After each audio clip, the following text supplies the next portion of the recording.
Hey, and welcome to Daddy Mojo. It's the podcast where we'll talk about parenting, all-age comic books, toys, and more. Now, here's your host, Trey Burley. A lightning rod is the only thing that could make the Sublime Ms stacks more polarizing because no one's going to have a middle ground on this book. I'll tell you why in a minute. It's a cute book, but it's more of a statement book that really you've got no middle ground because it's about a cross-dressing librarian at a public elementary school, and the meek regular librarian is just this average boring person.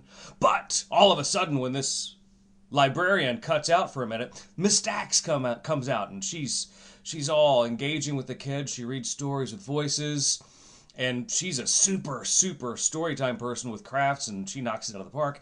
And then she invites her two other friends out of the closet. That's a horrible metaphor. She invites her two other friends to come help her, and they go about lip syncing. Whether it's Raining Men, I forget the name of that song. It's that song from the 80s. You know, it's very, you dance to it, you love it. It's cute.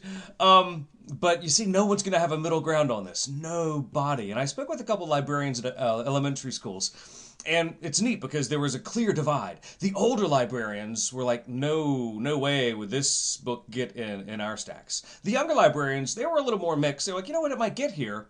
Here's the consensus, though. Both librarians that I spoke with, they were like, if this were in our library, some parents would freak out, and we would have a very bad day. So it probably wouldn't get in our stacks.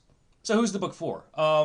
If you live in the coasts, New York City, California, yeah, you probably saw this because this topic is still making news. And some people are going to think that this book hasn't come out soon enough, and some people would say, why is this book out ever? As a book, though, it's just okay. There's nothing really special about it. It's going to preach to the choir, regardless of which side of the choir you are on. It is the Sublime Ms Stacks, the legendary librarian, is serving storytime realness. Thanks for listening to Daddy Mojo. Be sure to tune in next time. For more information on any of the things we talked about today, just check out the website, daddymojo.net, or hit us up at Daddy Mojo on social media.